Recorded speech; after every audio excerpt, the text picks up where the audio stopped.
Good morning, everybody.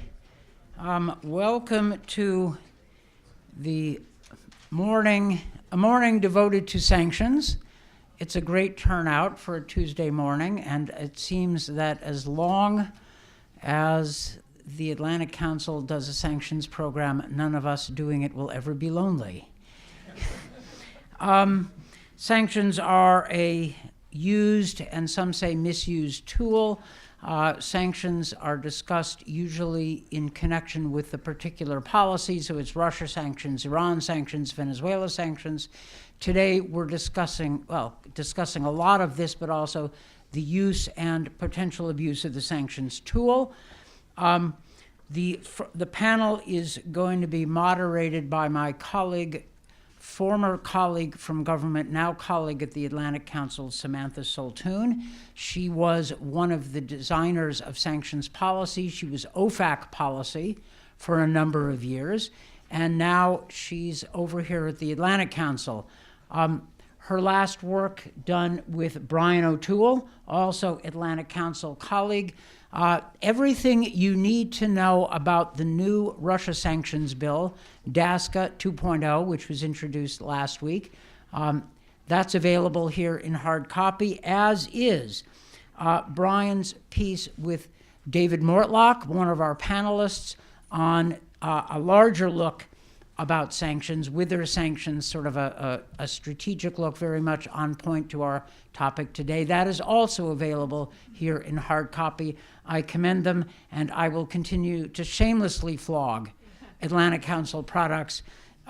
We try to give the best analysis available that people don't pay $20,000 a pop for, and it's actually better than what people are paying $20,000 a pop for anyway. We pride ourselves on that. The Atlantic Council sanctions team is populated mostly by actual practitioners of sanctions policy, people who have had to work with it, and it is run on a daily basis by Ole Muir, who has put together this event today. So that is enough for me. You will hear from me, for good or ill, later. And now it is my pleasure to turn things over to Samantha Soltoun.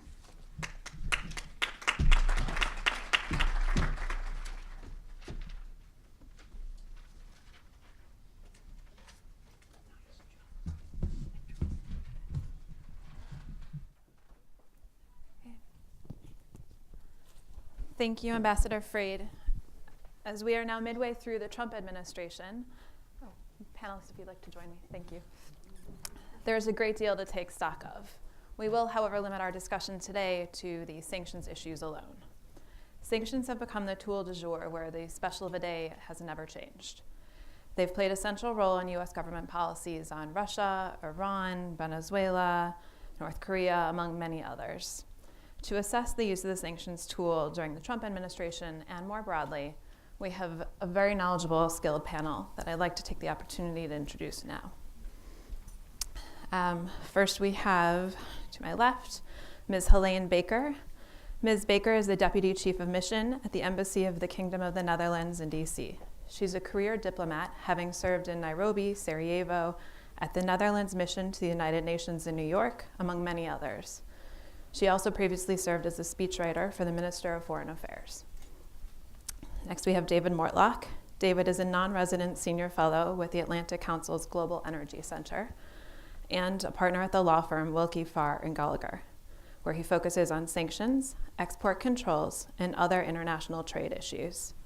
He previously served in various positions at the State Department and was the Director for International Economic Affairs at the National Security Council.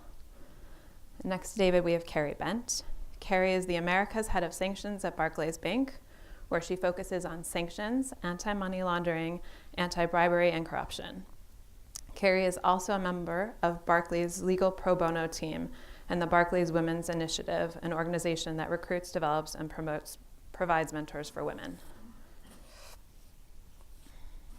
So I'd like to open our panel by looking at where sanctions have been effective and the positive lessons learned from those experiences. There are a few key lessons that our team at the Atlantic Council's Economic Sanctions Initiative assesses to be main priorities in sanctions. First, that multilateral sanctions are far more effective than unilateral sanctions, that sanctions are only as effective as the policy is tactical and thoughtful, that we need to be patient and strategic when implementing sanctions, as they rarely prompt an immediate result, and that sanctions are most effective when they can be recalibrated to reflect shifting policy priorities and changing facts on the ground. In considering these two key takeaways from sanctions, let's first look at positive examples or success stories. While the Trump administration has been comfortably ahead of allies in imposing sanctions on the Maduro regime in an open effort to facilitate regime change, this appears to have been done in coordination with allies. The EU and Canada have also imposed targeted sanctions, and the Lima Group has called on the Venezuelan military to recognize Juan Guaido as the interim president. That context in mind, panelists, what's your perspective on the Trump administration's ability to capitalize on these positive sanctions lessons learned in regard to both a coordinated Venezuela policy, but also more broadly in the use of sanctions?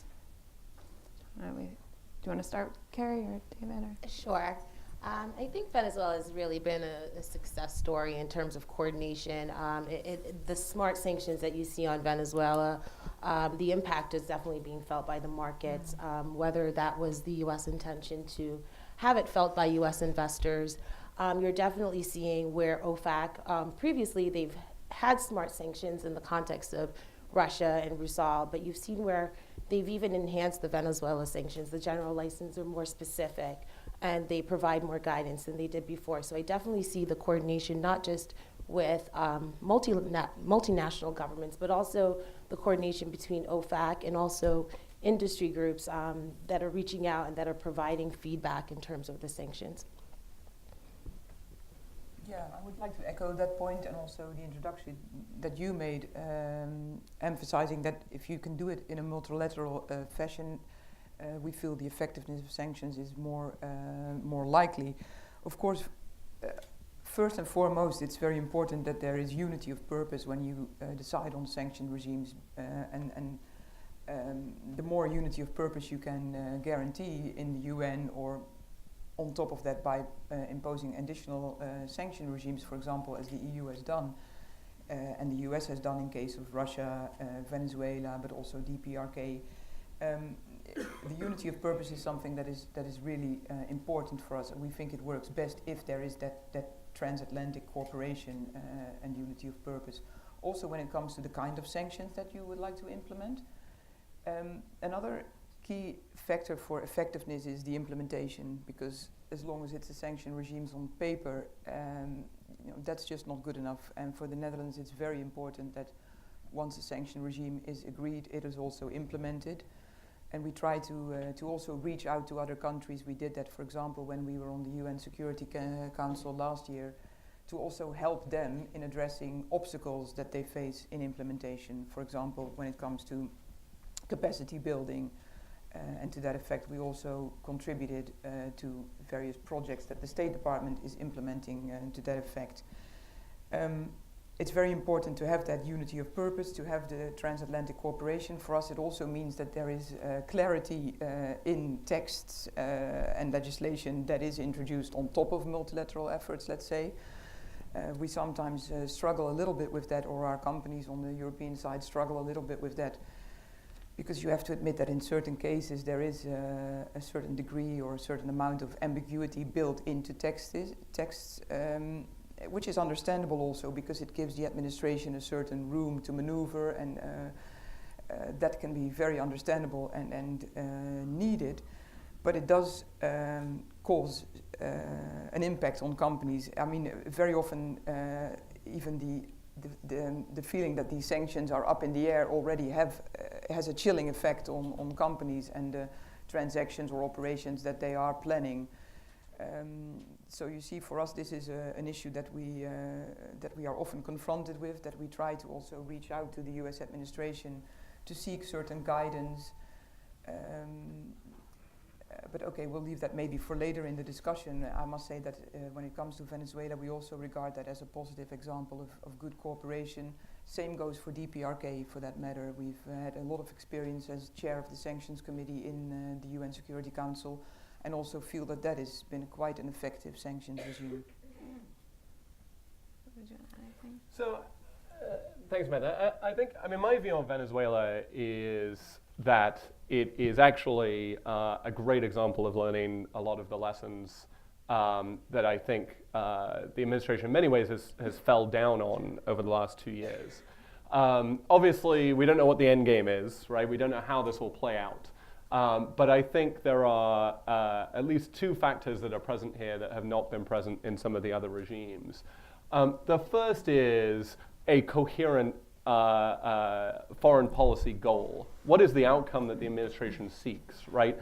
Economic pain is only an immediate goal of sanctions. That's only the tool. It's not the goal of the sanctions regime, right? Harming the Iranian economy is not the foreign policy goal ultimately of the United States. It is behavior change of the regime. And I think with Venezuela, the difference has been the administration has articulated what the actual outcome we seek is, and then worked backwards on how we deploy tools to achieve it. The other big difference I think we see with the Venezuela regime is sanctions as only part of an entire coherent foreign policy strategy, right? We have seen situations like with Iran, where sanctions, unilateral sanctions, appear to be the primary tool of the foreign policy to seek broad behavior change. We've seen Russia, where a strong sanctions policy and strategy seems to be the standalone tool in messaging that is diluted by the president's own statements. But with Venezuela, we've seen a multilateral approach. We have seen not only a multilateral sanctions approach, but a multilateral diplomatic approach. We have seen the use of tools like recognizing the Guaido government. We have seen sanctions be the tool to follow and chase these broader statements of policy that we seek to recognize another government, that we seek to ensure that they have the resources available to them to assume governance of the country when that time comes. And then how do we use sanctions to actually push that policy more broadly? So like I said, we obviously on Venezuela, there's a long way to go before we see how this actually plays out. But I think what we are seeing in real time is a much more savvy deployment of sanctions as part of that broader strategy. Thank you. I'd actually like to pick on a point that both Carrie and David raised, which is the concept of more sophisticated, smarter sanctions and the use of licenses and waivers and regulations to both calibrate sanctions programs in a more targeted fashion, like we saw, if you look more historically, under the Obama administration with Cuba, but recently with the Iran waivers and some of the other Russia sanctions decisions to use sectoral sanctions. Panelists, it would be helpful to hear your context and your assessment on whether these are actually creating smarter, more effective sanctions and what that does, particularly for Carrie, on the implementation side. Is it helpful or more cumbersome or both? It definitely is more challenging to implement when you have general licenses that talk about certain activity being permissible and not a blanket restriction. So that forces you have to look at each activity. You have to look at the market. You have to look at a particular trade or a transaction to see whether it falls in line. And that is a very careful analysis that certain areas of, say, a financial institution or certain industry groups just haven't been familiar with. They haven't been familiar with sanctions from a markets or securities or a bond perspective. So when you're having to dice those industries, that certainly is a little bit more challenging than having a blanket restriction against trading in PDVSA. I think I understand the administration's objectives, but I think implementing on the ground is definitely a little bit more cumbersome with the smart sanctions. Yeah, I believe in principle it's good to have a more targeted sanctions and these systems of waivers, for example, it allows for a more tailor-made approach. So that's on the positive side. However, it still my earlier remark about the clarity that is needed also goes for this waiver system. I mean, it has to be very clear to companies what transactions would be allowed, which wouldn't be allowed, what the process would be to obtain such a waiver if they approach Treasury, OFAC.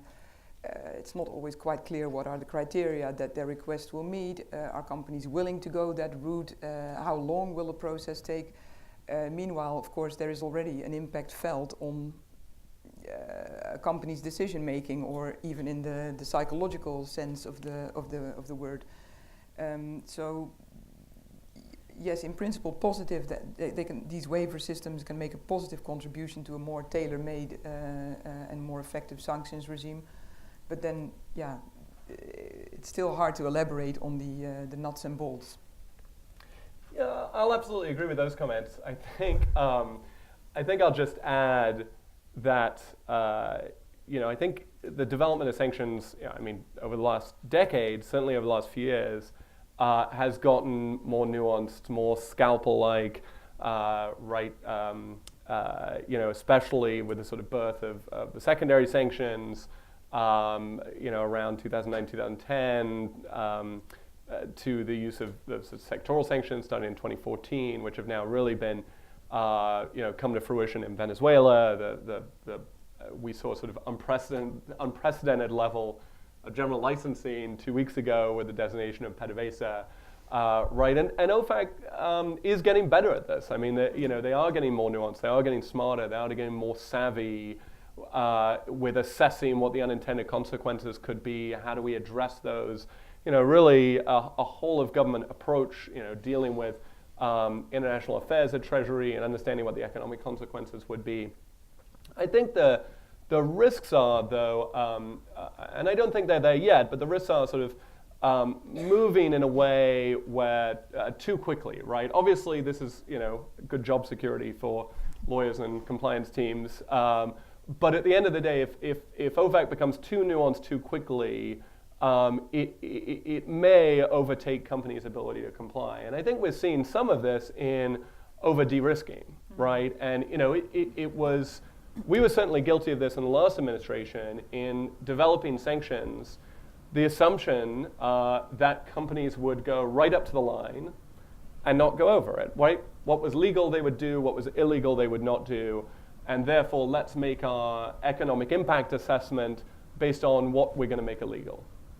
But the reality is that's not where most companies draw the line, right? What their compliance resources look like, what their risk profile looks like. Obviously you draw the line in different places. And that is from the compliance side of OFAC, that's what OFAC recommends, right? Risk-based approach. But the reality that means is that some companies are taking a much more conservative approach, pulling back further than those people sitting in the room designing the sanctions actually intend. And so I think, I would sort of suggest, two things that I think could improve the situation here. I think first is investing in OFAC's implementation resources, right? Obviously, OFAC is under great demand. Again, this was something we were guilty of in the last administration. We need designation packages over here. We need a new executive order here. We need a new sanctions regime here, right? That puts an incredible strain on OFAC and on the rest of the government to be developing those packages. To be, there were many literally sleepless nights with the designations team to develop those packages. But in the meantime, once those sanctions are in place, companies need licenses. They need guidance. They need very specific guidance on very specific fact-based situations, and ensuring that OFAC has the resources, has the personnel, has the time, has the money to focus on implementation. It's just as important in putting those sanctions programs in place to begin with. The other thing I would recommend, again from an outsider's perspective, is consistency. And I think what we've seen between sanctions programs is somewhat of a lack of consistency, right? So if you talk to foreign companies, foreign lawyers even, they will say, well, with Iran, it's prohibited to export oil from Iran, right? Well, no, it's not prohibited. It's prohibited to do it with the involvement of a U.S. person.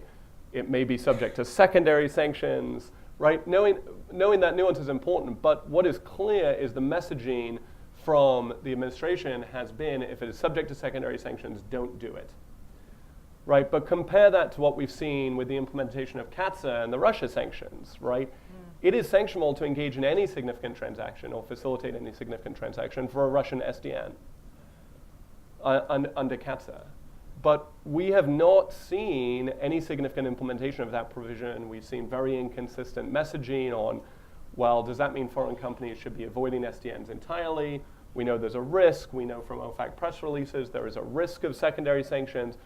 But certainly it's not perceived by foreign companies as the same level of risk as dealing in Iranian crude exports, for example. And so I think essentially what that does, that lack of consistency, means that the next sanctions regime, it will come out and companies will say, well, how do we treat this one? Is this a Russia-like program? Is this an Iran-like program? Is it a Venezuela-like program? And companies will look more to, the president's press conferences than they will to the actual law. And I think that really dilutes the impact of the law and the power of the law, that when these sanctions get put out, companies turn to them and say, okay, I understand I can do this, I cannot do this. I understand I will face the threat of sanctions if I do this. I will, likely be okay if I don't. For those sanctions to be effective, I think companies need to understand exactly what those risks are in a consistent way. But you would agree that companies in general tend to over-comply, or that they de-risk prior to? Yes. No, absolutely. And I think we've seen, I'm sure we may touch on the SPV momentarily, right? But we've seen some of these major risks of de-risking, right? And we've seen in the Caribbean, we've seen with Somalia, we've seen banks simply say, look, it is not worth the cost of compliance, right? If I've got to call if I've got to have a massive compliance team to review every transaction, or I've got to call my outside counsel every time there's a transaction involving Sberbank or VTB or Rosneft, is it really worth my time? Look, it's a business calculation, right? If you're spending more money on compliance than you are making off that business, why do it, right? Even if, in a U.S. policy perspective, it is really important to have remittances go to Somalia. It is really important to have commercial banking available in the Caribbean. It is really important that, for the implementation of U.S. policy, that someone is processing payments for food and medicine being sent to Iran. And so if you don't have banks, you don't have other companies doing those things, then U.S. policy is not properly being implemented. I think one point there, I do think that there is an economic factor that's tied to it, and I do agree that a consistent message could be helpful. But I wonder if it's backwards, if it's whether the economic impact is what drives the inconsistency in the message. So where you see Iran might not be as involved in the global economy, and there's a stronger position that's taken against Iran and not wanting to maybe go to that line of secondary sanctions, but Russia does have a global impact on the economy. So are we a little bit more hesitant to say, well, there would be secondary sanctions in that scenario? And I do agree, it creates challenges in terms of driving your policy and understanding what your risk tolerance will be. If anyone was reading the tea leaves following the last administration, the transition to the next, you probably wouldn't have had a policy going right up to the line with Iran, because you knew that likely there would be the snapback that occurred. So if you had engaged in, you were a company that went full scale into Iran, and then you now have to unwind agreements that your clients or you may have entered into, then that's going to definitely present a burden that you may have been able to avoid. So I think there's a couple competing, and in addition to having some consistency in terms of the guidance that's given, there's also that economic factor, and what sanctions regimes have a global impact on the economy. So if I can offer two responses to that, I think those are great points. I would say, it is absolutely right that the economic interests are going to drive the implementation, right? With Iran, obviously, it's very different. The impact on cutting off Iran from the global economy versus cutting off Russia, or even the SDNs in Russia. I would just say write the law that way, right? If it is very difficult for companies to design a compliance program around talking points. It's much easier for them to design a sanctions program around the law, and so I think the administration, the OFAC, and this goes for all administrations, need to ensure that they are, whatever they want the outcome to be, are designing the law around that, not just the talking points, right? They can't finesse the law with the use of talking points. And I think you brought up snapback. I think that's a great example of where it was done well, right? There was a very clear statement of this is the law now. If we end up in this scenario where Iran is in material non-compliance, we trigger snapback, this will be the law afterwards. And there was a very clear statement of what that would be, what waivers would be withdrawn. And yes, it was ridiculously complicated, but it was manageable for people who really dove in and understood what provisions would come back into effect. And so I think that's a great example of where it was done well, where it was very explicit what the law was now and what the law would be in the event of snapback. And then companies could make that risk assessment and say, well, look, knowing what the situation could be in the future, is it worth the risk of going full bore into Iran? If I can add to that, because if you say that snapback was done well from a U.S. perspective, that's understandable. But if you're I didn't. The legal structure, the legal design of snapback was done well. Let's put it that way. The policy decision. Because from a European perspective, I guess after the Munich Security Conference, there's not much more to be added to that. But we would disagree on that. Yeah. Yeah. No, I was not suggesting the policy decision to trigger snapback was a good one. Yeah. Just that the design, when it was designed, in back in 2014, it was done with great clarity. If I could jump in quickly and shift gears slightly, looking more on the impact of maybe the overuse of sanctions. Given the prolific use in the last few years, what's the assessment looking forward as to how sanctions are affecting the primacy of the use of the US dollar, and what role the US financial system is likely to have going forward, given things like the development of the SPV and also where the SPV currently stands in terms of processing the types of policy concerns the U.S. wants to see addressed, humanitarian issues, medicine, food, et cetera. That's something U.S. policy can get behind, but the broader decision for the Trump administration to unilaterally withdraw from JCPOA is what prompted the discussion of an SPV in the first place. And also the desire for some European companies to continue doing business in euros. So looking more broadly, if we're going to continue to see sanctions being used, do you think this is likely to drive a rise in the use of other currencies, cryptocurrencies, et cetera? Carrie, do you want to? I think the dollar is still cash is king. I think you're still seeing the dollar as the world reserve currency. So at the moment, that I don't see that changing. But if you're looking ahead in 20 years or so, the development of crypto, the interest of several countries to move away from the dollar, those forces coming together, you could certainly see where there may be certain reliances that are not placed on the US dollar anymore, and where it would be beneficial for other countries to be able to use other forms of currency, whether it's another currency denomination or cryptocurrency to enable them to process transactions and to do business. You've seen definitely developments in the cryptocurrency world. I don't know if it'll necessarily go to that, but you can see where the dollar will be chipped away, and I think the SPV does that. So you see where there may be comfort with processing certain types of transactions, and maybe the US government might not be as concerned about that. But what if you started processing all oil transactions in another currency? You could see where certain industries, if they adopt that same approach, then there may be some impact to the U.S. economy, and that could certainly be something that will be concerning. But I think right now, cash is probably still the preferred, or US dollars, the preferred world currency. But you do see companies that are moving away from it just because of the problems with sanctions.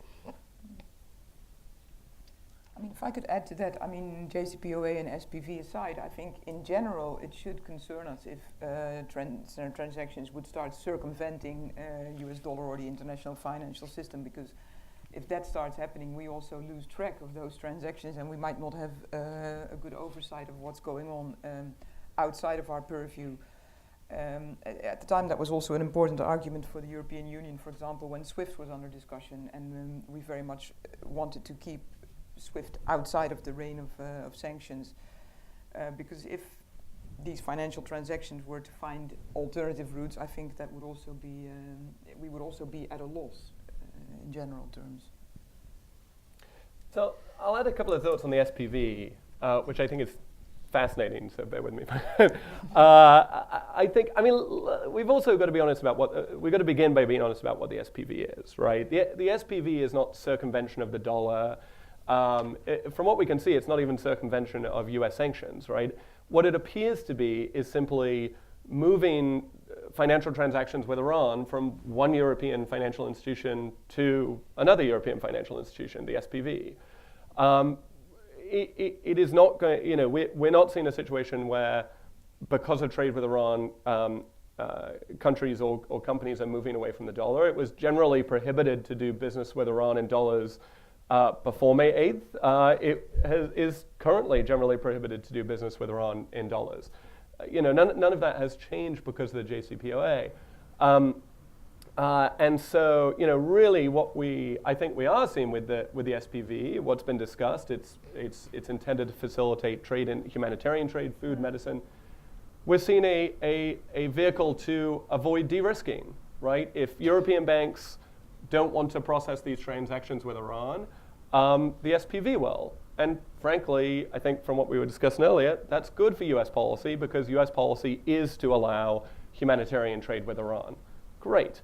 So, you know, I think we've got to be sort of realistic, and I don't think it's a sign, my personal view is, I don't think it's a sign of the weakening of the dollar as, you know, the dominant US global exchange currency. Right, there are certain structural, broader economic factors involved that really you know, do not endanger the dollar based on our current use of sanctions, or even an escalated use of sanctions, until we do something, you know, truly, truly extreme. But, you know, I will obviously defer to Jack Lew on that. He's got obviously the broad perspective. I'm interested to hear his thoughts. I will say though, there are, I think, aside from that, I think realistically there are two risks of the SPV. The first is the broader policy issue of the SPV, right? The SPV itself, you know, not a particularly effective way to avoid US sanctions, right? The United States can simply, if it wants, sanction the SPV and then sanction everybody using it. It's not a legal evasion tactic, or at least not an effective one. But what it is a pretty bold political statement to have the European foreign ministers stand next to Zarif at the UN General Assembly and say, we are going to launch this project because we disagree with US policy. And I think that is what is astonishing about the SPV, is the political statement about the schism between US and European policy. I think the other issue with the SPV is long-term, right? The SPV is not effective, right, at avoiding sanctions. But, and this goes back, you know, a point Brian and I make in the piece that's sitting outside is, you know, the real, at least in the near term, risk of misuse or overuse of sanctions is not a threat to the dominance of the dollar. It's a threat to the effectiveness of sanctions, right? And the tool itself continuing to be impactful, right? Because if you can find ways around it, it's not going to diminish the value of the dollar. You can't do business mostly with Iran in dollars anyway.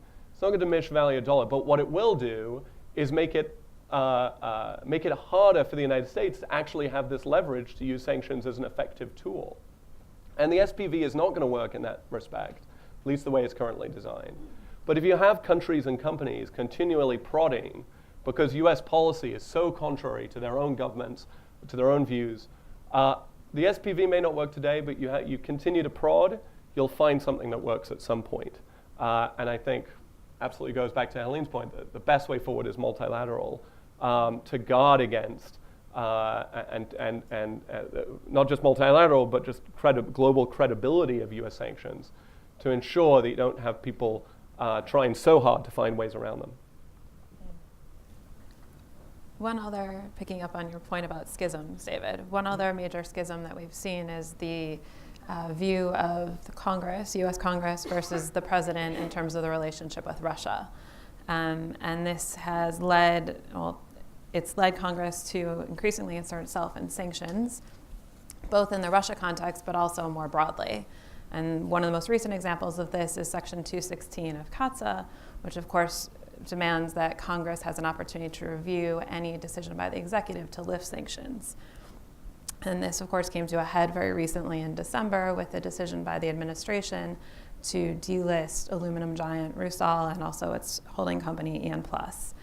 So considering this increasing role of Congress in sanctions and their decision to increasingly insert themselves in the implementation process beyond just looking at the policy side alone, what's your assessment in terms of the impact on sanctions, both the ability to make those sanctions multilateral, but also more broadly, does this represent an overstep of Congress's role, or is this an appropriate check and balance on the executive? I'm looking more at you, David, given your history. I'll start on that one. I mean, it's really fascinating. Obviously, on Russia, it's been really fascinating, Congress inserting itself. But it's not new, right? Obviously, we had a strong congressional interest in Iran during the Obama administration, and Congress inserting itself repeatedly through legislation, including legislation that the administration outright opposed. But nonetheless, once that legislation was in place, the administration implemented it in good faith. So Russia, and the Russia legislation is Congress's involvement is not new, but I think it is true. The type of involvement is new. Obviously, the delistings is new, something that the administration was against, that sort of ability of Congress to really slow sanctions changes down, to review them. And I think there is some real danger here, right, in that the administration, OFAC, needs to be able to move nimbly. It needs to be able to move based on substance, not politics.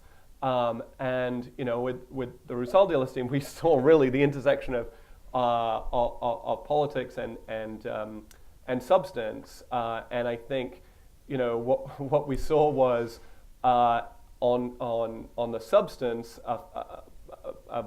a success for sanctions, the fact and a good blueprint for saying to be able to get out from under sanctions, you really must diminish your ties with sanctioned individuals, with Russian oligarchs, and to send a strong message to other Russian oligarchs. So if you get close to Putin, you could end up like Oleg Deripaska. You could end up negotiating away your control of your empire.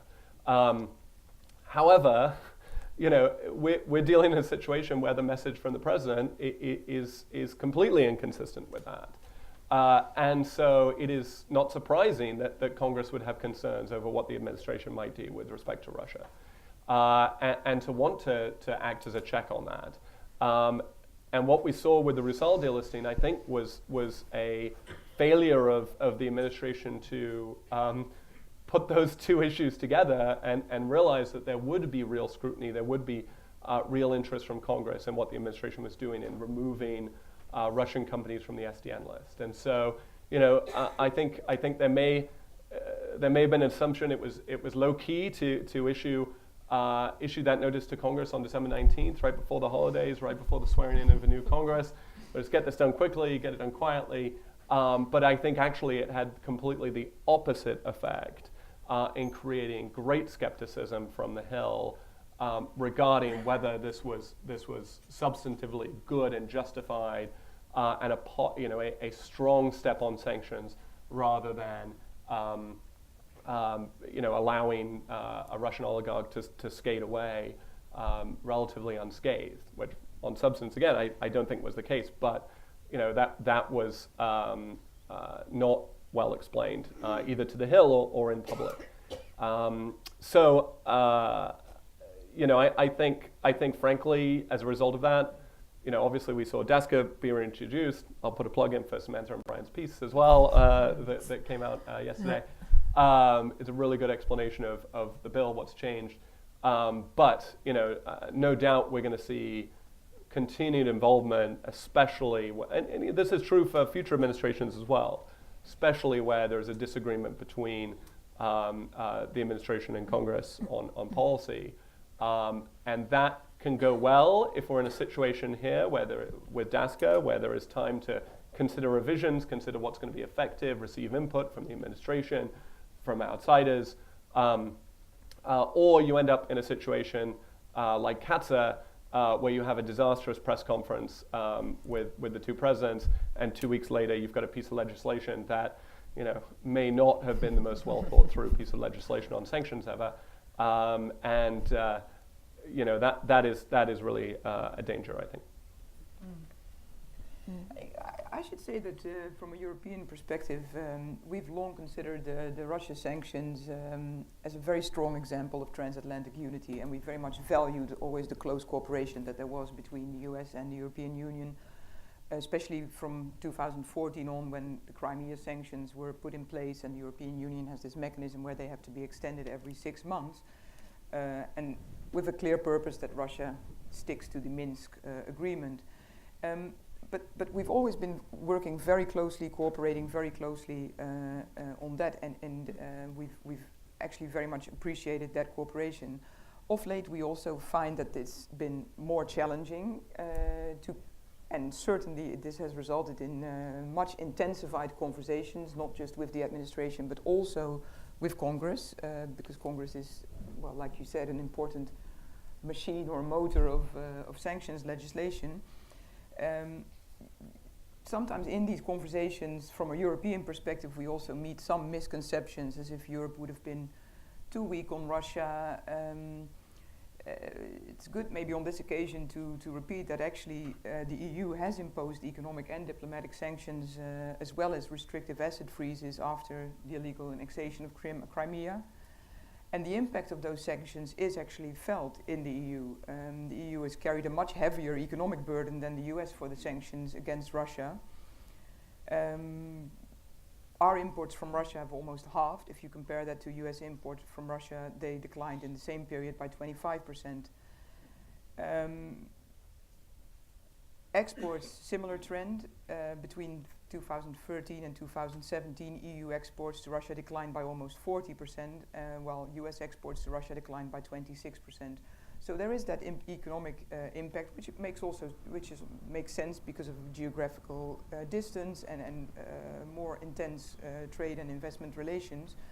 But that is just to emphasize that we have actually felt the impact of those sanctions. The EU has also since worked with the US related to chemical weapons attacks, Salisbury, the Skripal case. The EU has moved to instate cyber sanctions and is working on a human rights sanctions regime which is very similar to the global Magnitsky regime. So there is no naivety about the Russian intentions from our side. Yet we do feel that this is sometimes not understood well in our conversation, or at least there is we feel a need to re-emphasize these facts. And that's, of course, when it comes to the secondary sanctions and collateral damage that can bring to European companies. In the case of Resolve, for example, we've seen that quite clearly, and there was, in that particular case, a lot of outreach between EU and European member states to Congress and administration trying to make those same points. I think in the future we'll continue to do that because eventually it is more effective if we can work together and have that transatlantic unity that we always used to have in this sanction regime. I think just to add one other point to that would be, I think while this may not be new, I don't think we've seen this with another. I think it's here because the check and challenge is here because of this administration. And I think what you've seen is OFAC being transparent about what it takes to get you off the list and what it takes to be delisted. And I don't think we've had that level of transparency before. And whether it sets a precedent or not, I think having that information out there and then having the Congress come with such a close vote disagreeing almost with the delisting, I think that creates uncertainty. I think that creates where if you were delisted before, you were delisted. You were no longer subject to sanctions, and that was a clear message. Here, when you have another party weighing in on it and not necessarily being completely on board, then it creates a little bit of uncertainty for companies that want to do business with this individual. They have to take a risk-based approach because it's not necessarily clear and convincing that this person and this entity should be completely devout of sanctions. So I think that is what we're seeing and what's happened as a result of the check and the balance by Congress against the administration. Thank you. I think I'll refrain from commenting on further on Congress's role and look to the audience to open it up for a public Q&A. Barbara, do you want to start? Just introduce yourself, please, and also your affiliation. I noticed that I occupied a little bit more time than we'd originally planned, so we'll try and limit it to one question per person if possible. Okay, sure.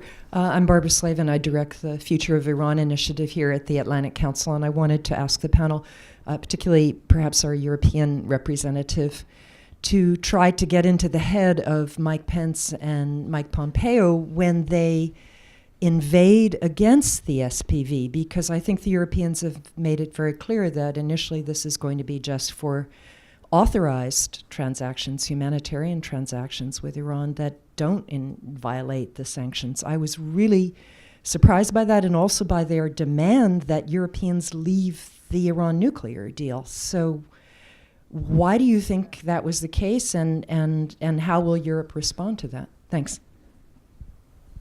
Helene, do you want to? Yeah, I mean, I think Angela Merkel probably gave the best response to that in Munich over the weekend.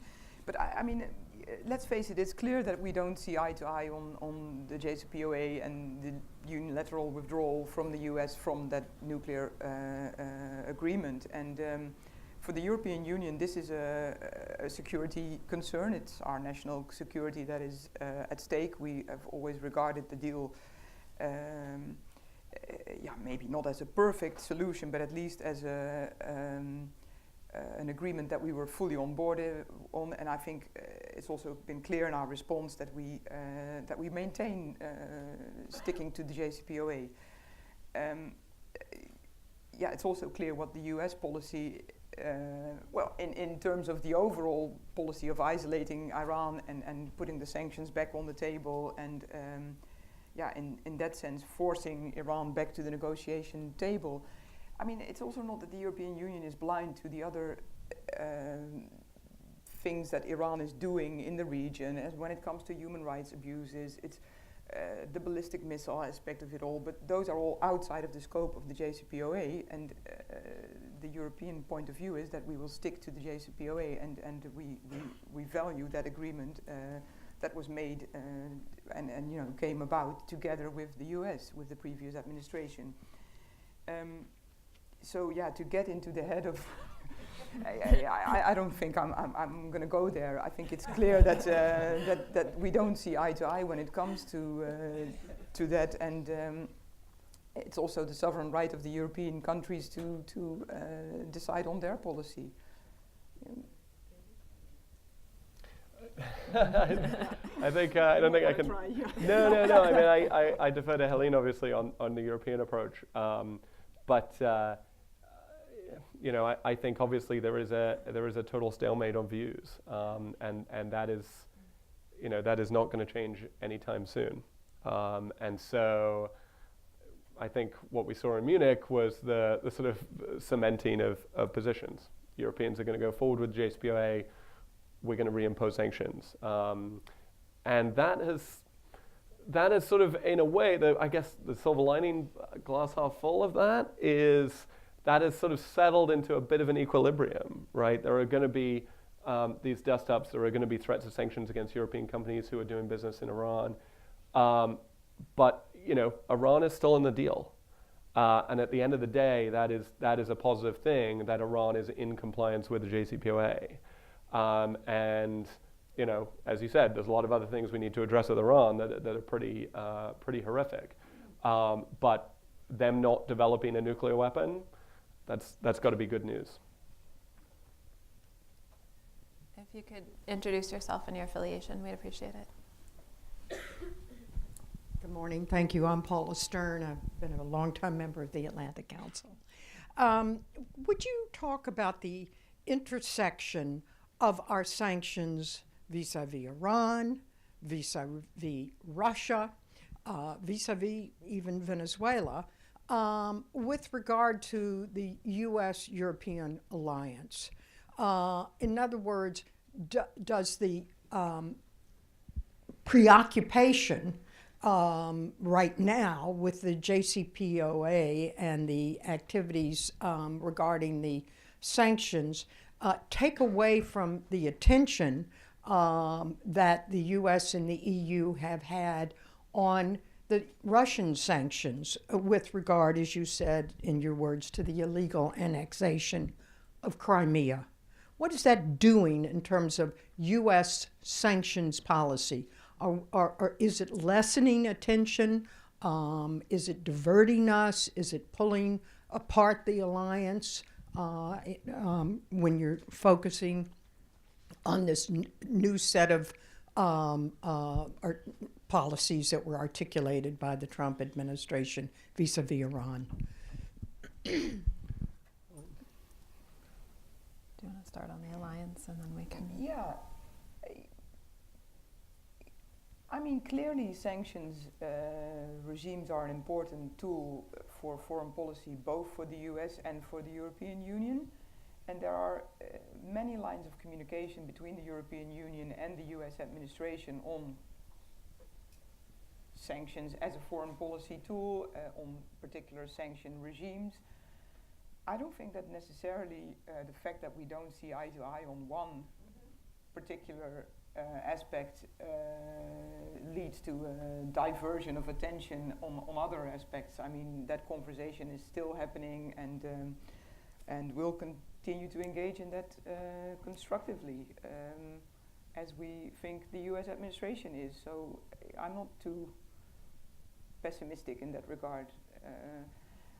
I mean, it's these days very easily, people talk about pulling apart the transatlantic relationship. Let's not go there. I mean, we're not in that place, and we should make absolutely certain that we don't get to that place. So keep up the good work. Yeah.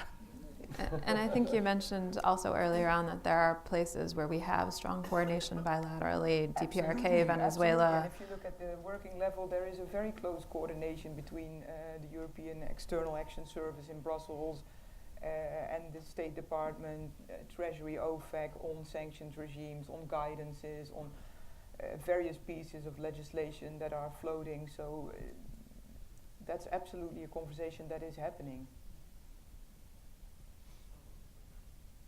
Can take one more question, please. I'm Oksana Bedratenko of Voice of America. It's been 5 years since the illegal annexation of Crimea, and you have mentioned the difficulties of enforcement and implementation of Russia-related sanctions because it's such a large economy. What do you think is the shape of Crimea-related sanctions? Do you see any threats in the future of more evasion or avoidance of these sanctions? Carrie, do you want to maybe speak on the potential avoidance or ways to circumvent? I think the Crimea sanctions will remain. I think the administration will need to craft some clear objectives in what their ongoing intention will be with regard to Russia. But I think the Crimea ones, that will remain. Whether those will see circumvention of that program, I can't predict what will happen, but certainly I think that was one of the clear objectives that had global support. So that was supported across the EU, it was also in the US, and I think that the Crimea program is one that we have a commonality on, and that, however, as the US develops different interests and targets towards Russia, that might be where we see a divergence from the global community with regard to Russia.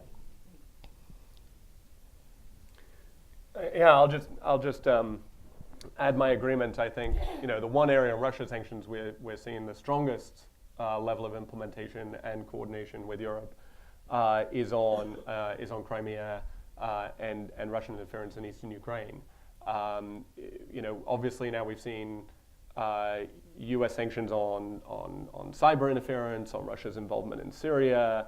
There's a whole host of issues that the sanctions are now responding to, and I think my recommendation would be right, twofold. One of these may be more realistic than the other, but it is a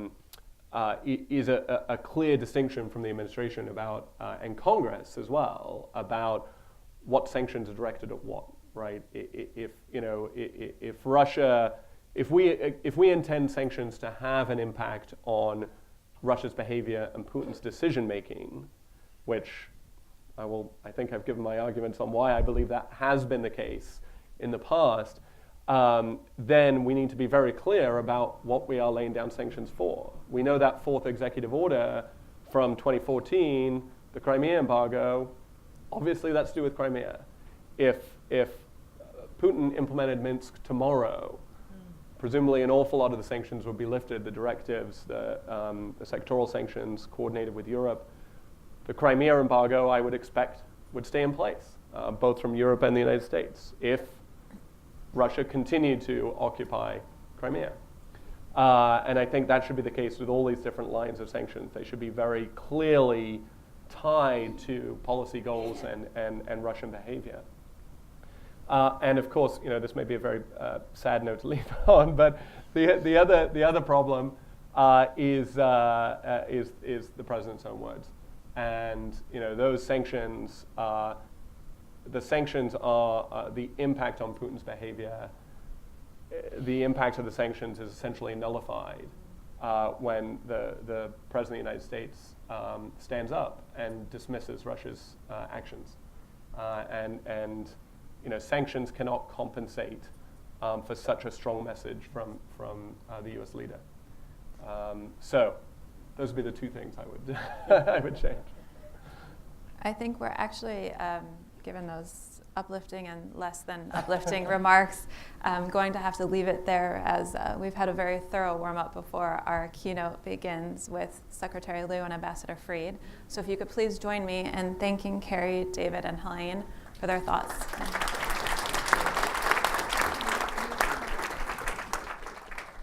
And if everyone could please stay in their seats, we'll do all the shuffling up here, and hopefully you can stay comfortable for another minute or two while Ambassador Fried comes back up. Thank you.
The most depressing thing I read this morning was Jack Lew's CV, because it makes me feel like such a wretched underachiever, not to say a loser. I worked first with Jack Lew when he was Deputy Secretary of State, the first Obama term.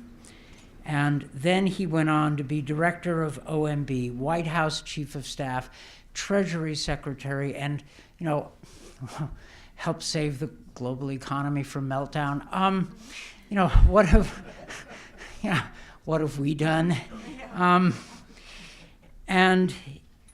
But the reason he is an apt person to speak today to sanctions is because of his speech in March 2016, a kind of valedictory speech and a cautionary note about sanctions, a speech which was absolutely prescient, and I would be proud to say I was co-author of it, but I had absolutely nothing to do with the preparation. But that was a thoughtful, strategic look at the sanctions tool at a time when the Obama administration had used it far more than it had expected to coming into office and during the Bush to Obama transition. And the panel was discussing some of the risks of sanctions in some detail. And it's useful 2 years into the Trump administration to have this larger discussion. So it is a pleasure to welcome to the stage colleague and boss, Secretary Jack Lew. Thank you, Jack.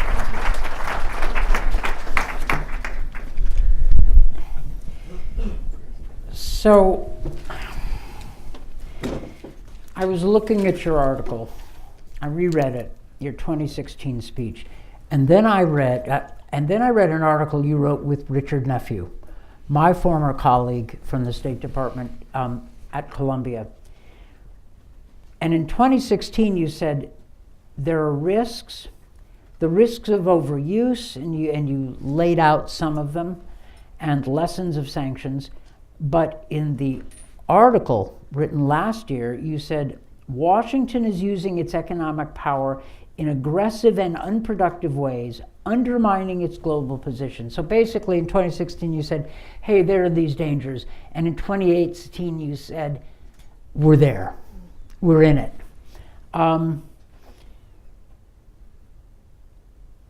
How bad, how reversible, what do we do? And then there are other things I wanted to raise, but I thought I would start out with sort of the big thing, because you wrote it. Well, thank you, Dan, for the very generous introduction. And I have to say, when a group of us without a lot of Foggy Bottom experience arrived in January 2009, there was a group of career diplomats, of which Dan was one, who gave a crash course to a bunch of very eager students, for which all of us have been very grateful ever since. Let me go back to the reason why I gave the talk at Carnegie at the end of the Obama administration. We had a lot of experience with sanctions, probably more than any of us had expected. And I think, not to overstate it, we had developed a quite sophisticated approach to sanctions, to take what had historically been a much blunter tool and to make it a tool that we could use and control the spillover and unintended consequences, so that you could use it in cases where you might hold back if you didn't have that ability to be more finely honed. And frankly, I gave the talk because we had learned a lot of lessons the hard way, and it seemed like the right thing to do, to lay out in what I hope was a thoughtful way both what we had learned and concerns we had in terms of how those tools would be used going forward. One of the things that I made clear in that talk, and I hope I made clear in the article that Richard and we teach together at Columbia, so we're happy to write it together in Foreign Affairs. One of the things I hope we made clear was that it is critically important that the United States maintain its ability to have sanctions as an effective tool, and that it reserve the ability and the right to use that tool unilaterally when it's appropriate. Why do I say that? I say that because I can't count the number of times I was in a room where if we didn't have sanctions as a meaningful way to respond, the conversation almost immediately would have gone down a path towards do you or do you not use force. And the number of circumstances where you need to express your national interest and your view, but where force is not the right next step, it's important to have sanctions as an effective tool. What I warned in the Carnegie talk was that sanctions are most effective when there's broad buy-in around the world amongst our allies. And they're only really effective to compel policies to change, for another sovereign to change its policy, if in exchange for changing the policy, there's meaningful and lasting relief from the sanctions. Because if you're going to be damned if you do and damned if you don't, the country has made its judgment as to what it believes is in its national interest. And if the ability to get sanctions relief is something that can't be relied on, then sanctions are not an effective way to lever a negotiation. Ultimately, it's a negotiation to change government policies that are offensive in another country that are the real purpose of sanctions. So, the experience we had in the Obama administration, was in the case of the Iran sanctions, we learned, through a series of incrementally ratcheted up sanctions, that you could keep a very disparate global community together if you listen to what the concerns of your allies and even some not so allies were when you needed them to be part of a united front. So did China and India reduce their oil imports as much as other countries? No, but they reduced them significantly, and the combined effect of all the countries of the world working with us was to bring Iran to the negotiating table. I don't know that you would have gotten that result if you had just done a unilateral set of sanctions, even if you had done the kinds of secondary sanctions that cut off dealings with U.S. financial institutions, because ultimately it was that global pressure and relatively little cheating that made it effective. In the last 2 years, just to carry forward on Iran, the story couldn't be more different today than it was 2 years ago. And just this past weekend, I know you were in Munich, Dan, you saw it play out on the world stage, that we don't have the support of our closest allies, or really any of our allies, on the reinstatement of sanctions on Iran. What you're seeing in response to that is a process to look for ways around U.S. sanctions with more creativity and more energy than we've seen before. Now, you ask about what the timing of the impact of that is. I mean, I'm not going to sit here and say that I think that we're at the moment where a special purpose vehicle will create the ability to circumvent the United States and therefore relieve the pressure on Iran today. What I worry about, and what Richard and I speculated about in the Foreign Affairs article, is that the plumbing is being built and tested to work around the United States. That over time, as those tools are perfected, if the United States stays on a path where it's seen as going it alone and doing what it says it wants to do, even without the buy-in of other nations, that there will increasingly be alternatives that will chip away at the centrality of the United States. I kind of liken it to a long-term process, almost like geological time. If you think about the post-World War II order as being something that has got very special power in terms of the U.S. place in the world. None of us knows if we did everything right, that goes on for 50 years or 100 years. But let's say it's 50 years. If the policies of the United States have the effect of shortening that by a decade or 2 decades, that is very meaningful in terms of the U.S.'s role in the world and the kind of arc of history. I think the way the U.S. is approaching the use of its unilateral authorities now is causing that process to hasten. I hope that before the changes become so real that they're irreversible, there's a change in how we do our business. But I don't know what the time period is, whether it's 2 years, 4 years, 6 years. There's some period of time that the world will wait before it says, well, we're going to start to develop these things in the most aggressive way. And I think what you're seeing, what you saw play out in Munich, was a warning shot. Well, it's certainly true that at Munich, when Vice President Pence called for the Europeans to withdraw from the JCPOA, it fell flat, and you could put it more strongly than that. But let me cite a possible counterexample, which came up a little bit in the panel discussion this morning, and that's Venezuela sanctions, where the United States has acted at least in the same direction, although ahead of the European Union, and with the support of the OAS. Now, the Trump administration does not, in fact, pride itself on its devotion to multilateralism or its solidarity with the European Union, and yet it has acted on behalf of, if not the same policy, a consistent policy, transatlantic policy, and with the OAS. And the sanctions in Venezuela, which are tough, have not generated any outcry. Is this a one-off, or could we look at this as an example of the Trump administration doing it right?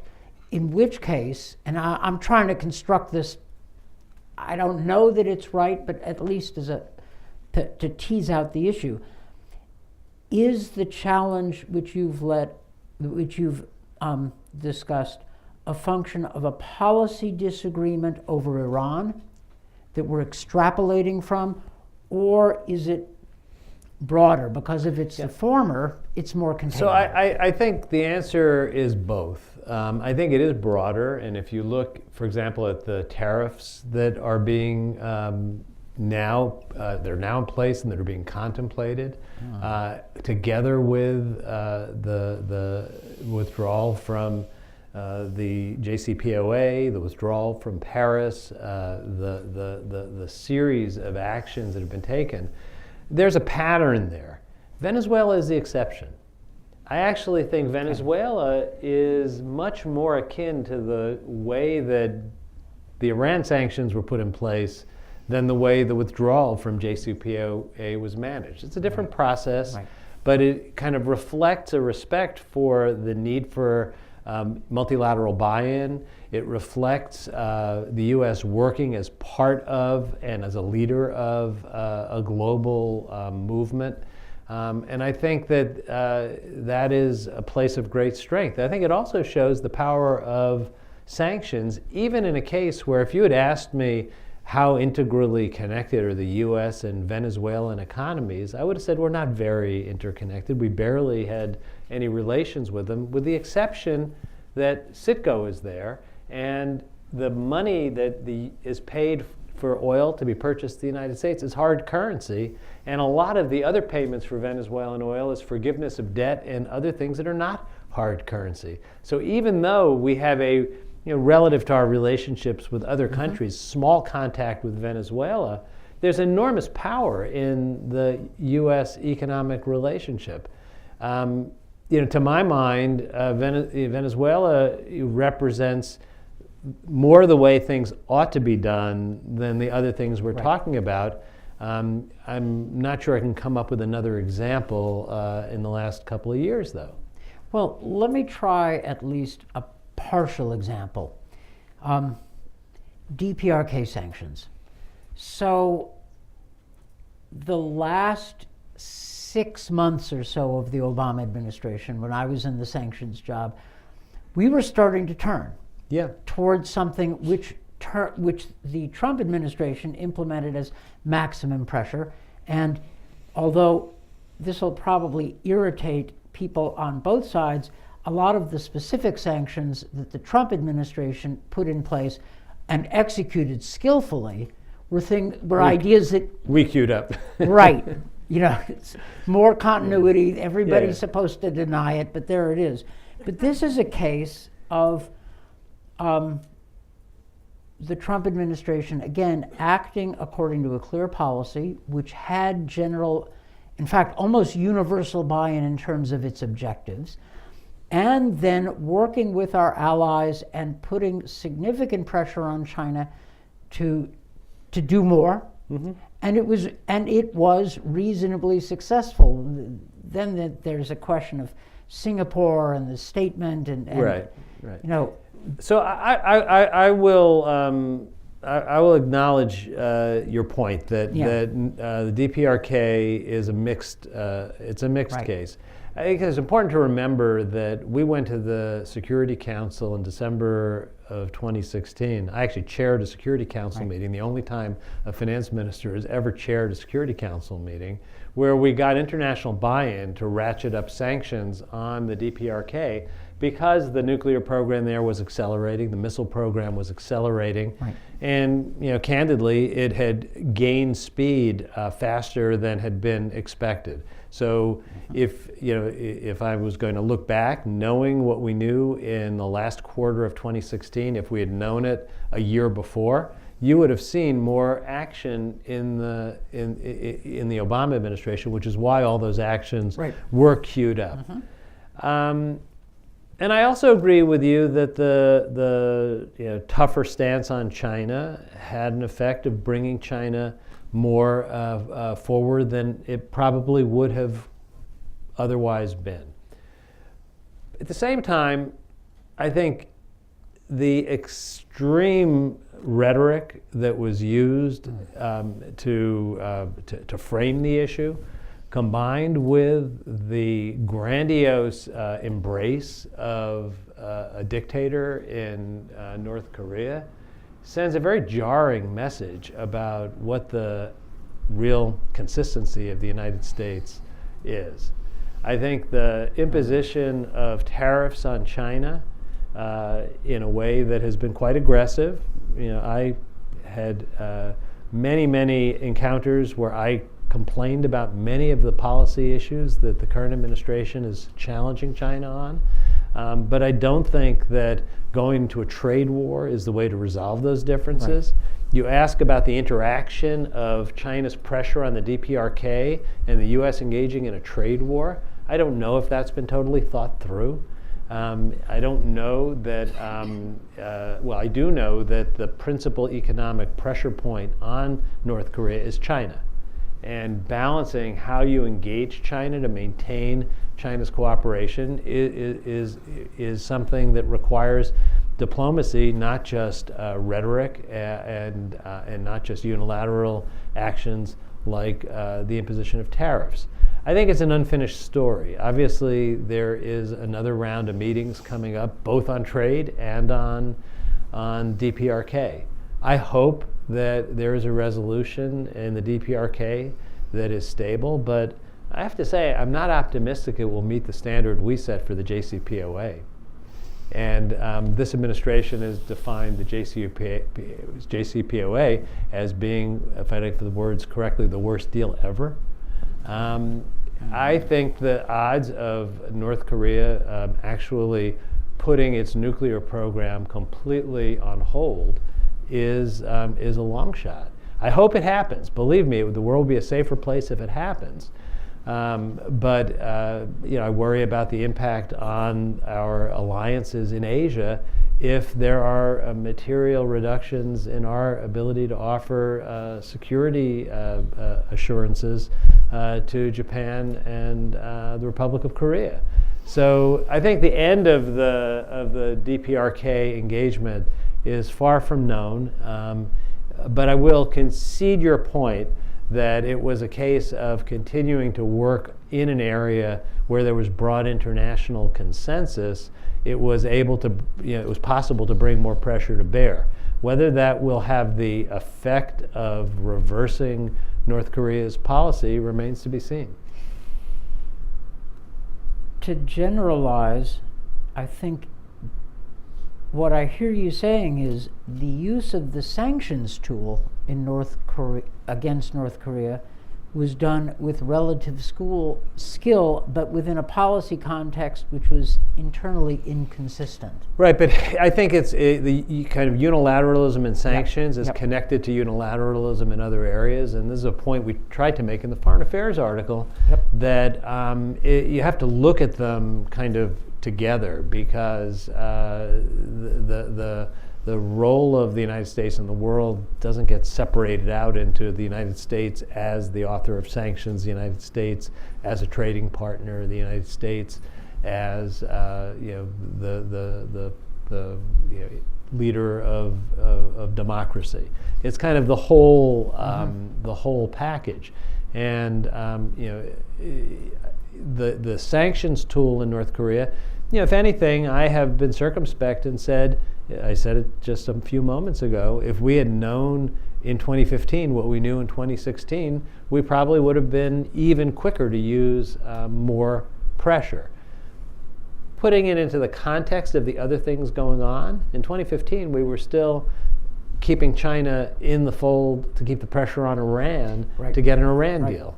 We were keeping pressure on China to stay engaged on Paris to try and deal with climate change. In diplomacy and in international economic policy, you are always making trade-offs about where you put the maximum pressure. When the intelligence suggested that you had more time on DPRK, it didn't become unimportant, but it just didn't become the dominant concern. As you know, by the last quarter of 2016, that was shifting. Yep. And it was shifting because the clarity of the picture was changing. And I do think that in imposing more sanctions on the DPRK in 2017, it did put pressure on the regime. I'm not sure how to separate that from the other elements. Right. Now, there is one sanctions regime that the Trump administration has put into effect, which is counterintuitive. It's Global Magnitsky, so-called GLOMAG, a human rights and anti-corruption sanctions regime, a tool that was debated, it was congressionally driven, debated during the Obama administration. The Trump administration embraces it and has implemented it. Now, the Trump administration and sort of human rights policy are not things I think of automatically in the linked together, but there it is. And the Trump administration has used GLOMAG to go after some pretty awful characters, including some people we were looking at hard in the Obama administration. Bad actors in Africa with blood on their hands, and not good people. What do you make of both the irony of the Trump administration embracing a human rights sanctions tool, and what do you think of its implementations so far? Because it's all sanctions tools can be used badly or misused. So I have to confess, Dan, in my private life, I haven't followed all of the instances in which the Global Magnitsky has been used. I do think that it is important for sanctions to be a tool that is available when there are appropriate times to protest human rights violations. What I don't know is how effective they are, whether it's people who come to the United States, who do business with the United States, or how symbolic they are. Unfortunately, with many instances of using sanctions when there are human rights violations, it ends up being more an expression of policy view than something that can effectively change behavior. And I just don't. I haven't studied the series of actions. I found when we debated human rights grounds for sanctions, I always asked, is this going to be something that is going to change behavior, or is it going to be something that puts a kind of a stake in the ground of what we think is right and wrong? And I was always careful about using sanctions for symbolic purposes, because they're so important when you can have real effect, that I was worried over time it would dilute the power of sanctions if they were used, kind of too widely. That's not commenting on any of the specifics, because I just haven't studied them. Fair enough. In government, we spent a lot of time on the Russia sanctions program. We sure did. And tried to balance the imperative of responding effectively to Russia's aggression without doing so in a way that blew back and damaged us and our allies. We've seen the Trump administration try to find that balance under circumstances where the president's own policy is far from clear, and the administration's policy is therefore inconsistent. So two questions. Do you think we got it right in retrospect? Should we have been tougher, or did we handle it about right? And more importantly, where should we go now? Because as I'm thinking about Russian behavior, if I were still in government trying to design a sanctions program for Russia, one of the problems I would have is trying to separate the different strands of Russian bad behavior that we're trying to respond to. Russian aggression against Ukraine, killing people in the UK using nerve gas, interfering in our elections. Those are all separate activities. Many streams. Right. And what advice would you give? So I think you have to go back to the point in time we were at when Russia's violation of Ukraine's sovereignty became the reason for our sanctions program. We obviously had a very strong view that protecting sovereignty in Europe was a very significant U.S. national interest. Our European allies shared that sentiment on a geopolitical level, but they faced a very difficult recovery from the Great Recession, and they were very worried about taking steps that were going to cause a recession in Europe. We weren't so anxious to cause a recession in Europe either. I mean, we had just come out of a recession ourselves, and in 2012, 2013, one of the only things that might have tipped the U.S. into a double-dip recession would have been a recession in Europe. So it was a moment in time when being thoughtful about how to put pressure on Russia was at a premium. As a practical matter, I don't believe a sanctions regime could have been effective without European buy-in. We didn't have enough contact with Russia to do it unilaterally and to create the amount of pressure that would potentially change Russia's behavior. I actually think it was quite an accomplishment that we had a series of increasingly tough sanctions as Russia's movement into Ukraine advanced, as their refusal to withdraw became clear. And it started with designating a bank that was the favorite bank of Putin's cronies, Bank Rossiya. It moved on to the areas of global finance and trade, where Russia most needed access to international financial markets and energy technology. And I think it's an important element of sanctions policy to show a willingness and an ability to keep ratcheting up the pressure, because what you're trying to do is get a government to change its policy without having the spillover effects be worse than you can bear. Now, was it successful? Now, this was all before the election interference, and so it's important not to mingle them. I think that arguably they were successful in the sense that, and it's hard to separate it from the impact of declining global energy prices, which had a pretty crushing blow on Russia's economy at the same time. You know, the Minsk Accords may or may not have happened without the sanctions. Yep. We don't know the end of the story of where the Minsk Accords end up. I mean, there still may be some possibility at some point of a geopolitical resolution. It certainly stopped the advance and the continued ratcheting up of the violation. Was it a complete success? No. You compare Iran coming to the table and agreeing to put its nuclear program on ice, that's an easier place to say sanctions did what sanctions were supposed to do. I think it would be easy to dismiss the Russia sanctions as ineffective because the whole world didn't change, because the situation did reach a level of it didn't worsen, and it in some ways got better. And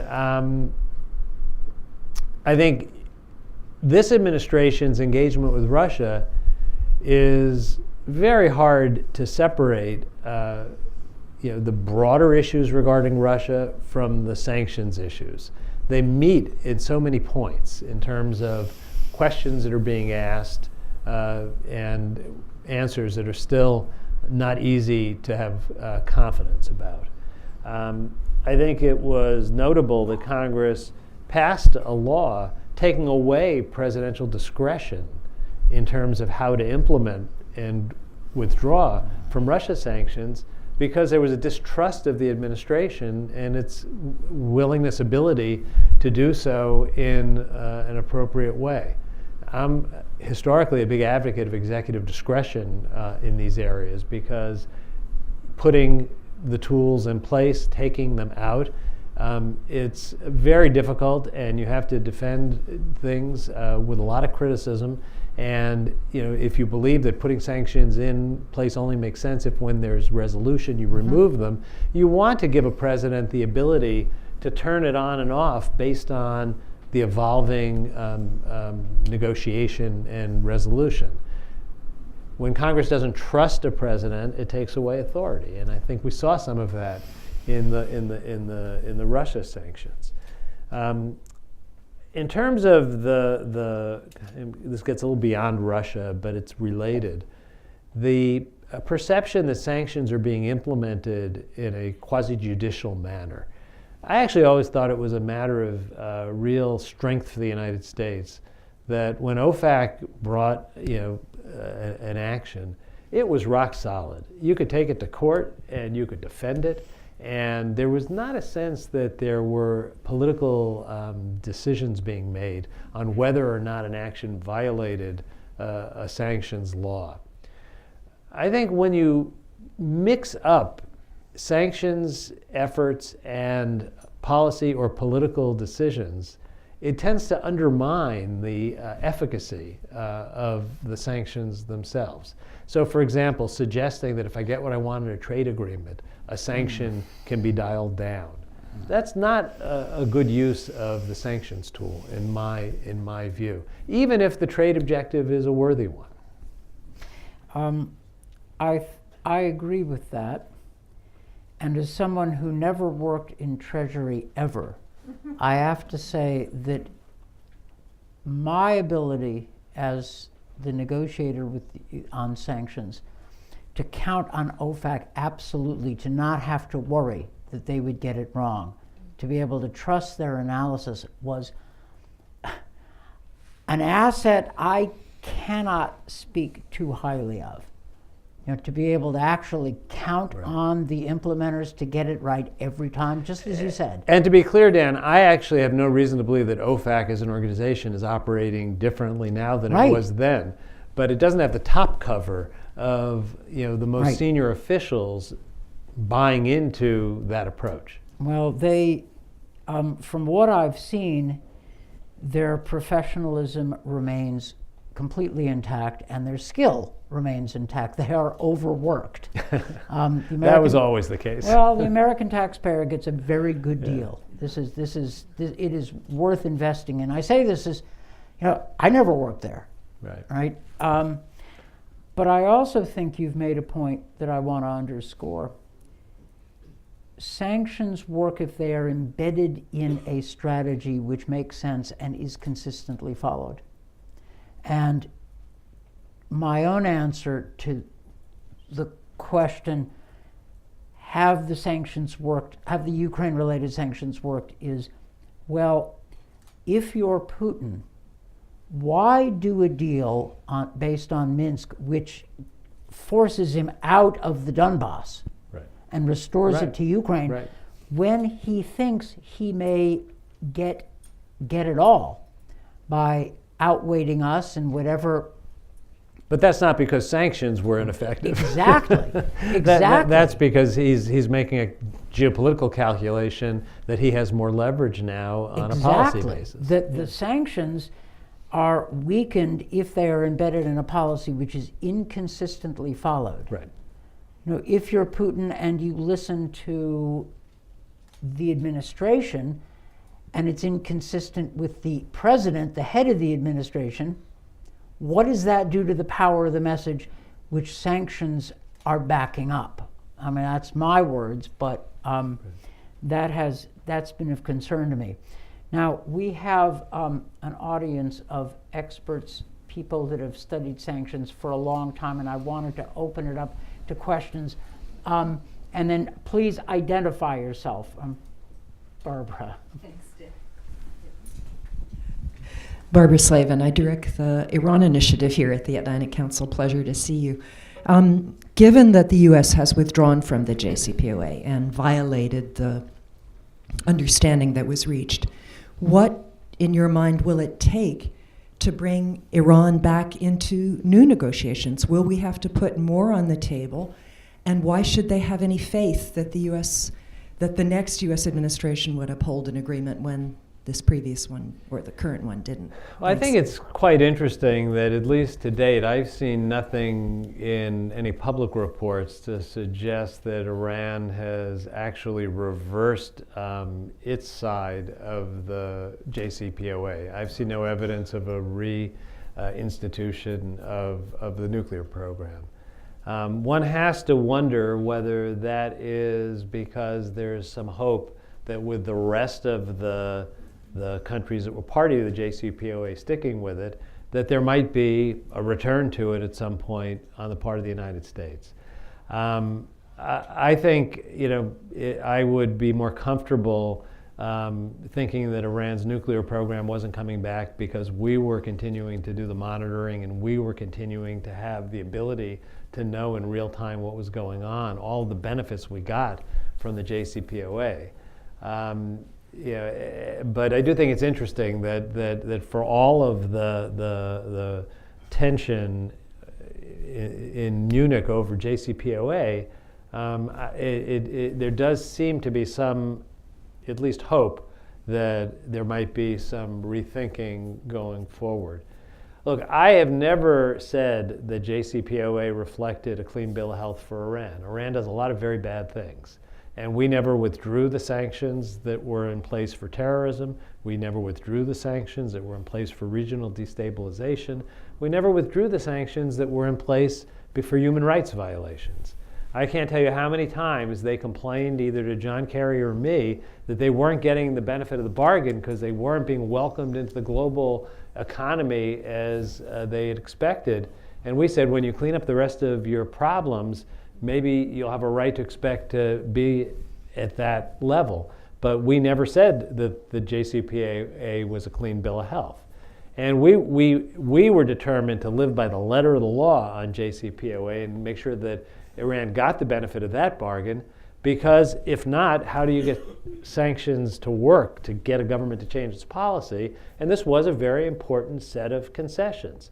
On the other hand, it was never the case that we thought that eliminated all the other concerns. Look, I don't know what it takes to get Iran back to the table on these other issues. I certainly don't think that the higher level of tension between the United States and Iran today makes it more likely that that's going to happen. I'm not saying we were on the doorstep of Iran cleaning up its other problems, but I'd say it's probably farther away, not closer today. Right. Undersecretary.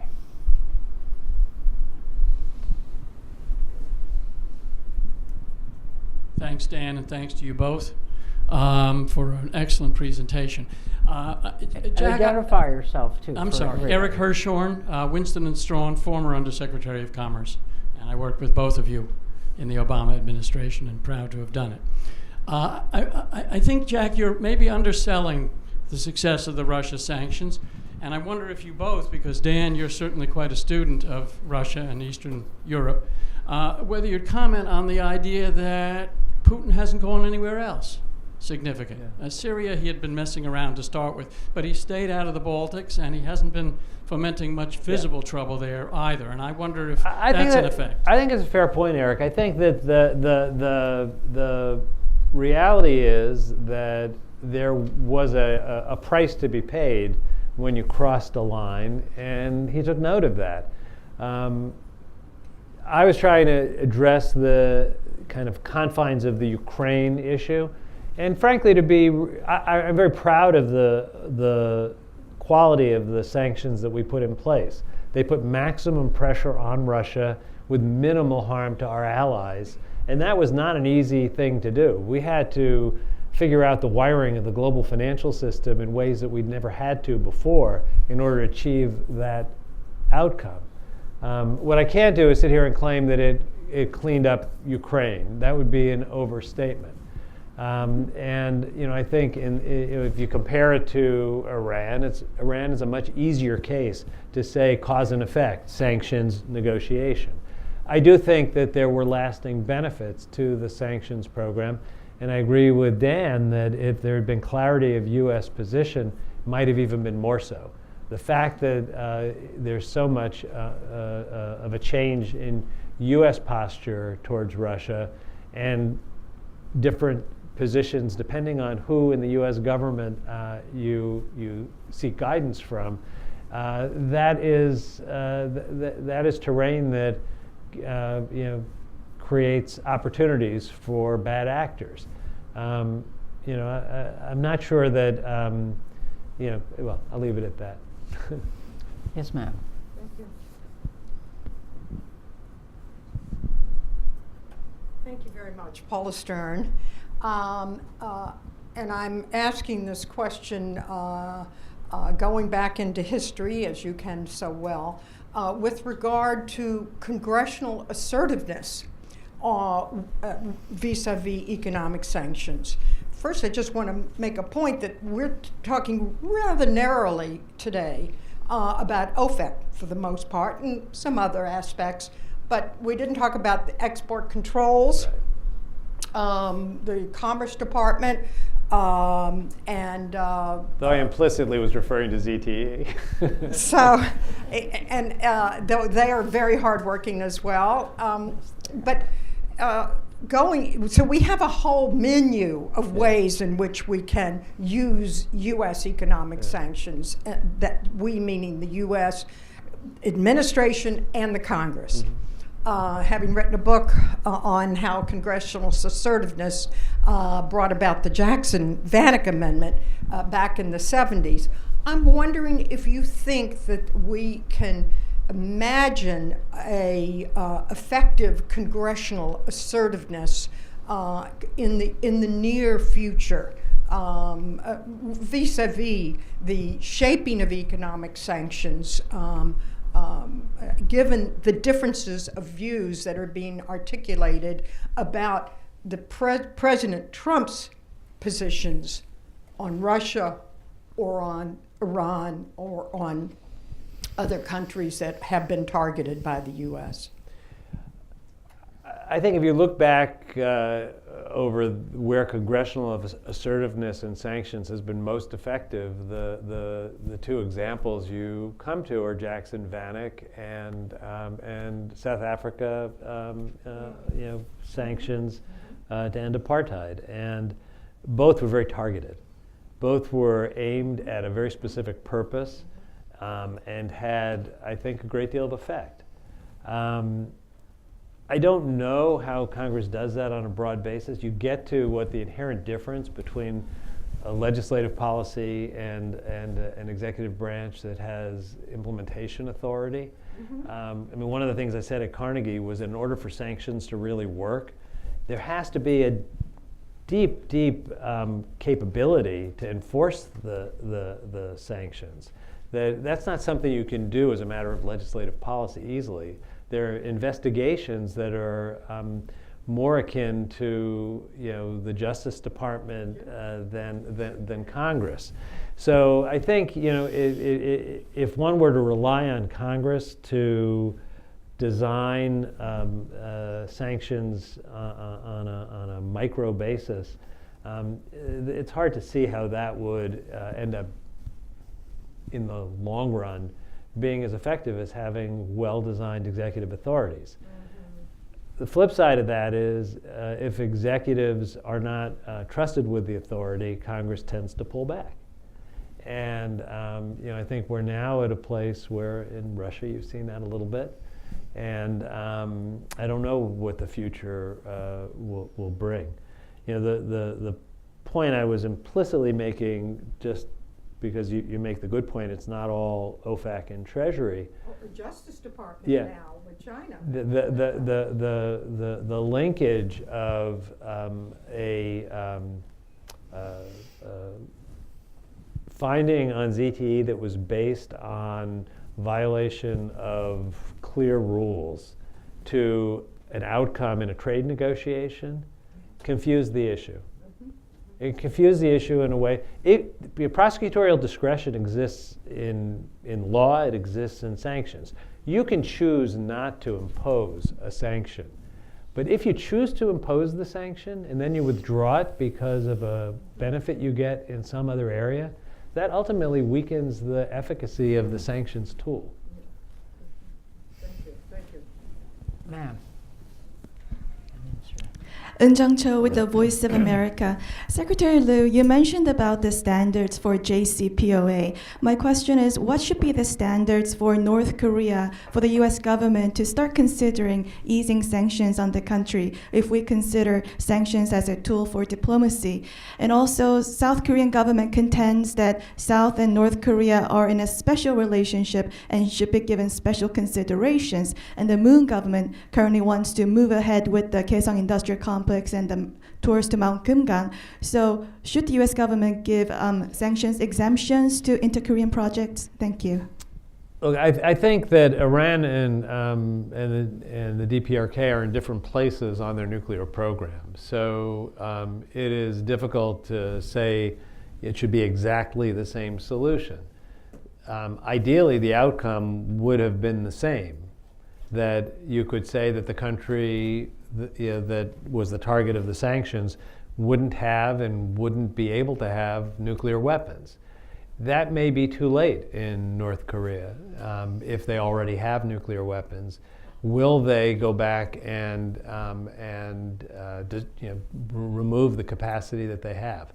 I think the U.S. should try to get as close to that as is humanly possible and should want the kind of assurances that existed in JCPOA, that you would see all of the things that go into building a nuclear weapon and see if there was a violation, and that sanctions would spring back into place if there was a violation. I mean, I actually think on the nuclear side, JCPOA was as close to rock solid as an agreement can be.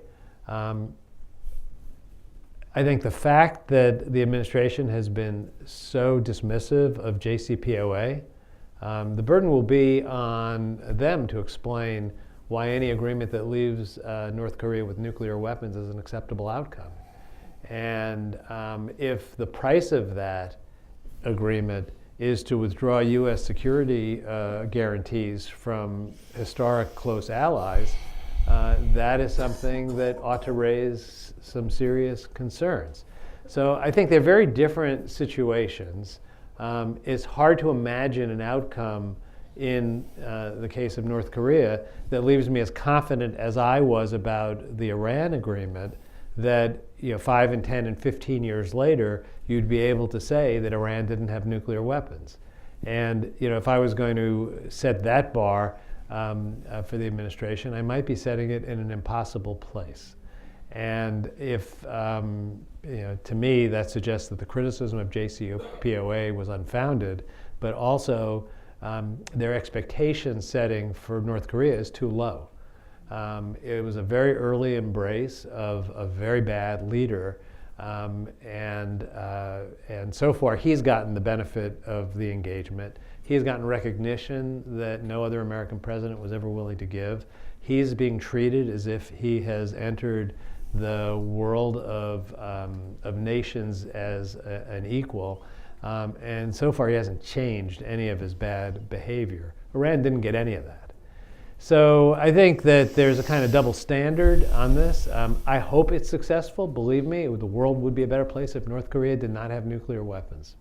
I think the question of deference to the Republic of Korea, obviously we took steps to close Kaesong when the nuclear program was ramping up. I think it's very important to be careful about relieving the pressure on North Korea until there are demonstrable results that will lead to a better outcome than we've got right now. And so far, I don't see that. We have time for 2 quick or 1 longer question and answer. Yes, ma'am. Thank you, Secretary Lew. I'm Olivia Zhang with China's Caixin Media. So, Secretary Lew, you mentioned the DTE case. I'm wondering about the Huawei, China's tech communication company's fate. What do you think are the possible scenarios regarding Huawei, especially given the context of current U.S.-China trade negotiations? Thank you.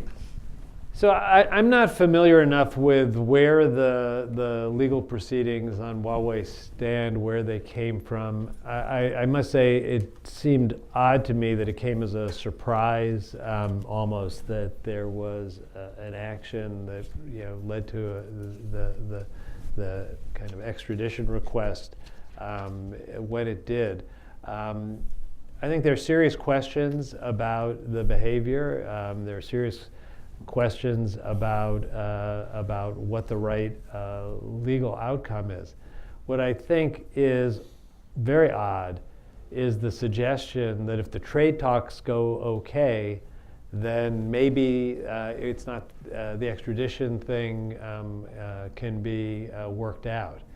They ought to be separate. There ought to be a legal proceeding that stands on its own, and there ought to be trade negotiations that stand on their own. And the two ought not to be confused. One comment about the JCPOA. In my experience, given my Cold War experience, the JCPOA was like arms control with the Soviet Union. It did not and was not intended to make the Soviet Union a nice place. It was intended to shift the competition away from the area most dangerous to the United States through the outbreak of general nuclear war to areas of less danger to us but greater advantage, as it turns out. Arms control was regarded by the hard right of its day as a soporific. It would put us to sleep in the face of the danger. As it turns out, arms control worked to our advantage.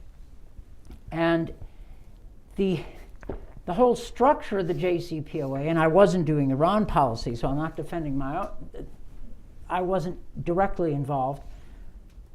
The whole logic of it was not to make Iran nice, but to get rid of, or at least manage, a terrible problem and deal with Iran's other problems, which is actually not a hard problem to figure out. And you've said as much, but the comparison with the Cold War, which as I recall ended rather well, and ended after Reagan discovered the use of arms control combined with an overall Soviet strategy which made sense. So that's just a digression. Yeah.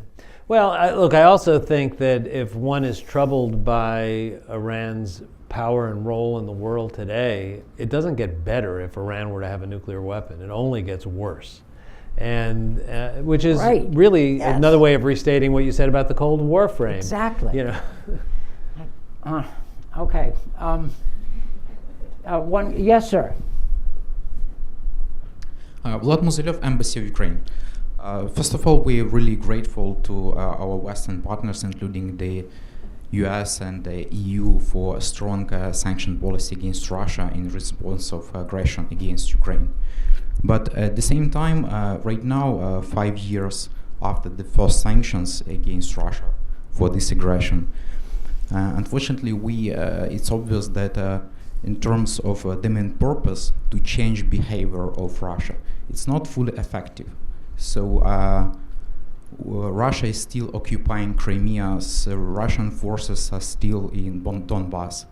So maybe it's time to make sanctions more painful for Kremlin, for Putin. So, and frankly speaking, it's obvious where it could be done, because right now they are creating a new tool to undermine Ukraine, to undermine Europe. So it's a Nord Stream 2. So maybe it's time to think about like more painful sanctions against Russian energy export pipelines, actually as according to CATSA. So thank you. Look, I obviously took a measured approach in terms of describing the success of the sanctions, because I don't disagree. Russia's still occupying Crimea and Donbass, and if we were going to declare that the sanctions had worked, you'd say they changed their policy and withdrew, but they didn't keep moving forward, and as Eric said, they didn't move into other countries. So it kind of froze things with Minsk in the background as a framework to hopefully someday work it through. I think that the idea of keeping pressure on Russia is something that I'm sympathetic to. I think it makes sense to keep pressure. I don't know what the right tools are today. I'm not doing this day to day. The challenge of keeping unity in Europe hasn't gone away, and that I think would be something that was essential. The supply of natural gas in Europe from Russia is a weakness. We could export more LNG and possibly dilute that reliance. I think we are doing more of that now, but it's something off the top of my head I can't tell you whether that would be the tool that would be the appropriate one. I don't disagree with the basic notion that the United States should be keeping pressure on Russia as Russia's continuing to violate the sovereignty of Ukraine. As a footnote to that, actually the menu of escalatory options, which which State and Treasury and NSC worked out toward the end of the Obama administration, is still available. Mm-hmm. And some of those elements are included in the most recent legislation. And you can all read about it. We have it out there. Shameless plug. But what's interesting is that those options still exist. Mm-hmm. I would rather not have it in legislation. I'm an executive branch Right. person. And I think there are all kinds of downsides of having sanctions legislation, especially detailed sanctions legislation. But to avoid that, the administration has to have credibility. And we did. I mean, the Russia sanctions legislation during the Obama administration was not all that strong, because Congress had more faith in the executive than it does now. Anyway, but fair question. All right, I'm told we are running actually over. I suspect we could have gone on, and it would have been my pleasure to do so, but I just want to thank you, Mr. Secretary, for your time, both here and especially your service, what you achieved, and that perspective now is of critical importance, I think. You know, even as you say in your private life, like I want to give you no rest. But thank you very much, and thank you all for coming.